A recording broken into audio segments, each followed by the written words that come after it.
श्री राम की महानता। ये कहानी त्रेता युग की है।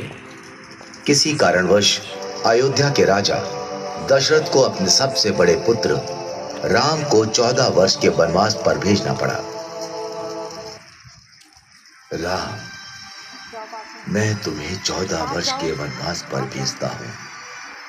जैसी आपकी आज्ञा पिताजी, मैं शीघ्र ही वनवास के लिए चला जाऊंगा।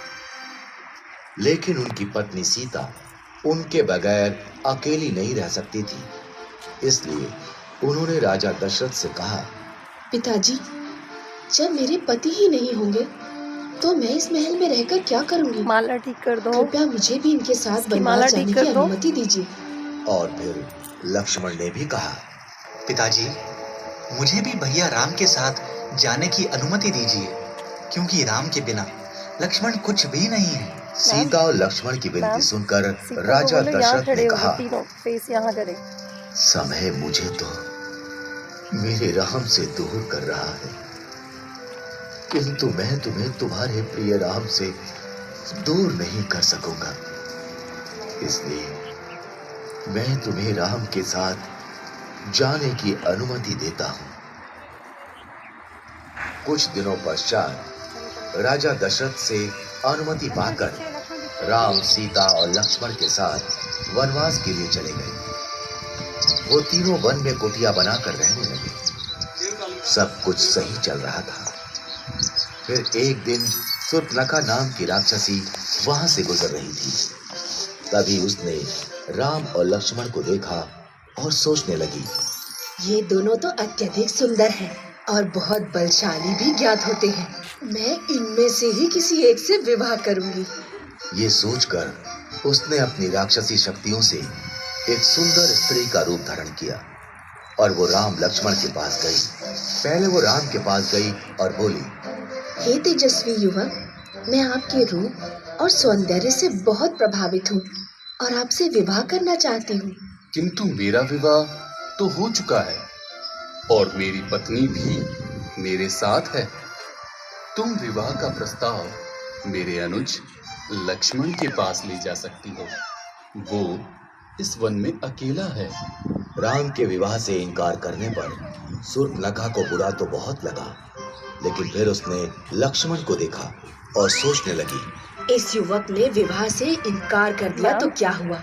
सुनो, इसका भाई लक्ष्मण राम भी इसी की तरह में क्या दिखता निकला है। हुआ है? मैं लक्ष्मण से ही विवाह करूंगी। ये सोचकर वो लक्ष्मण के पास गई। हे तेजस्वी युवक, मैं आपके सौंदर्य से बहुत प्रभावित हूँ और आपसे विवाह करना चाहती हूँ। मेरा विवाह हो चुका है, इसलिए मैं तुमसे विवाह नहीं कर सकता। किंतु आप इस वन में अकेले हैं और आपको मुझ जैसी सुंदर स्त्री से विवाह करने से इनकार नहीं करना चाहिए। किंतु मैं तुमसे विवाह नहीं करना चाहता। क्यों? क्या आपको मेरा रूप पसंद नहीं आया? ऐसा रूप देखकर तो देवराज इंद्र का भी मन पिघल जाए, तो आपका मन कैसे नहीं पिघला? शूर्पणखा की चिकनी चुपड़ी बातें सुनकर लक्ष्मण को क्रोध आ गया और उसने शूर्पणखा के नाक कान काट दिए।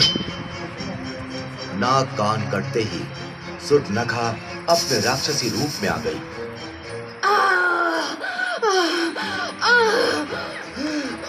राम लक्ष्मण ने उसका ये राक्षसी रूप देखा तो वो हैरान रह गए। भैया, ये तो एक राक्षसी है। मैं अभी इसका वध कर देता हूँ।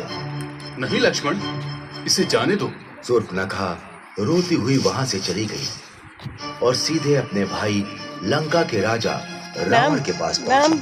आगे उस समय करो। रावण अपने मंत्री गण के साथ राज दरबार में बैठा था। भैया रावण,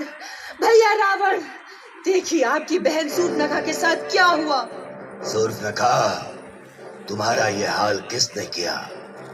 तुम मुझे उसका नाम बताओ, मैं अभी उसका वध कर देता हूँ। भैया, वन में दो भाई राम और लक्ष्मण रहते हैं।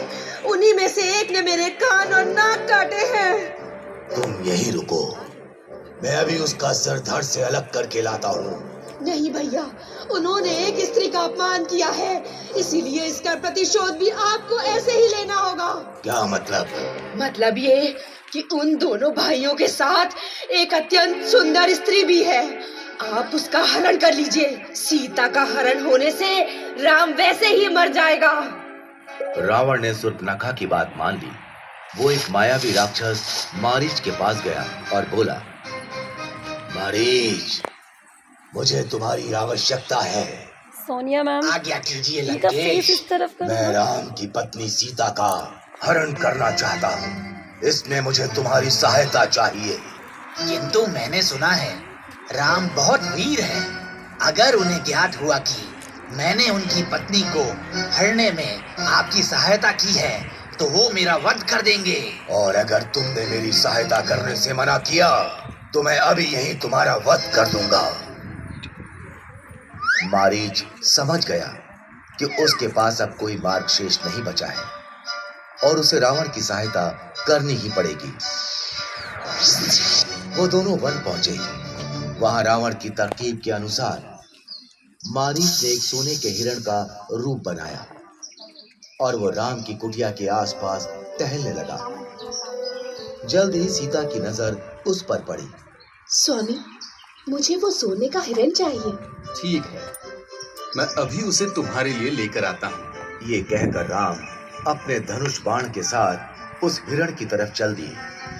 भागते भागते बहुत देर हो गई, लेकिन वो हिरण राम के हाथ नहीं आ रहा था। आखिरकार राम ने धनुष पर बाण चढ़ाया और हिरण की तरफ छोड़ दिया।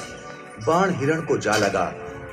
बाण लगते ही मारीच अपने असली रूप में आ गया और आवाज बदलकर राम की आवाज में कराहता हुआ चीखने लगा, सीते, लक्ष्मण!